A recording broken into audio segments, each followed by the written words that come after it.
आज मैं आपके लिए बहुत ही फनी वीडियो लेके आई हूँ। आप सुने, देखें और एंजॉय करें। अम्मी का फोन आया, जल्दी घर पहुंचो। जैसे ही कमरे में दाखिल हुआ, अब्बू ने पकड़ा, निकम्मे बेशर्म और मारना शुरू किया। खैर, जब थक गए तो 2 लात तशरीफ पे मार के दरवाजे से डायरेक्ट एंट्री करवाई गई।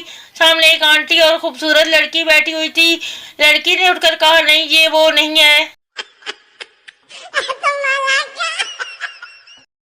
पतले लोगों की आधी जिंदगी तो बस ये सुनने में निकल जाती है कि कुछ खा पी लिया करो।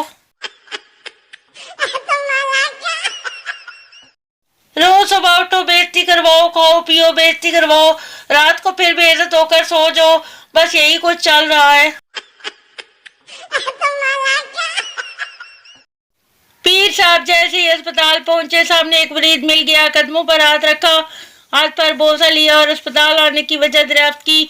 बस शबीर जरा गुर्दों में दर्द था, सोचा चेकअप कराता चलूं। पीर साहब बोले, आप इधर आए, यहाँ पंखे तले बैठे, मैं अभी आपका नंबर लगवाता हूँ। मरीज की शायद अस्पताल में अच्छी खासी जान पहचान थी।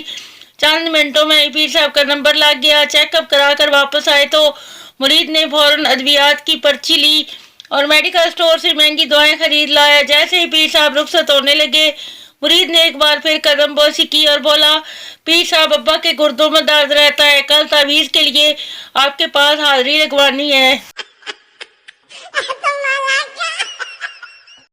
बाप बेटा, इस साल इम्तिहान के बाद तुझे मोटरसाइकिल जरूर लेकर दूंगा, चाहे तू पास हो या फेल। पप्पू, सच में? बाप, हाँ बिल्कुल। पास हुआ तो हुंडा और अगर फेल हुआ तो यामा। पप्पू, वो क्यों?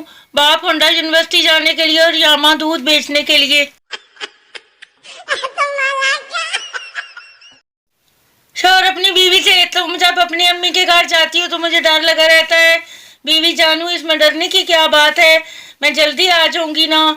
शोर, बस इसी बात का तो डर लगा रहता है। किसी से उम्मीद लगाने से बेहतर है मुल्तानी मट्टी लगा लो, रंग भी गोरा और दिल को भी सुकून। तनख्वाहदार बंदे की भी क्या जिंदगी है, पहले 10 दिन बादशाह, दूसरे दिन वजीर और आखिर दिन फकीर। गालिब, हमें तो अपनों ने लूटा, गैरों में कहाँ दम था। हमारी कश्ती वहीं डूबी जहाँ पानी कम था। गालिब की बीवी, तुम तो थे ही गधे, तुम्हारी अक्ल में कहाँ दम था। वहाँ कश्ती लेकर ही क्यों गए जहाँ पानी कम था। बाबा जी ने अपने बेटे की तलाशी ली, जेब से नस्वार, सिगरेट, चार्ज और लड़की का नंबर बरामद हुआ। बाबा जी ने बेटे को बहुत मारा और कहा, कब से खा रहे हो ये सब कुछ? बेटा रोता हुआ बोला, अब्बा, मैं तेरी कमीज पाई फिरदा। शोर, बेगम, तलो में पकाओ, मटन कौरमा और पुलाव, हमें सेहतमंद बनाओ। बीवी, ज्यादा शौकी मत दिखाओ, दाल बनी है, शौक से खाओ, नहीं खानी तो बाहर में जाओ।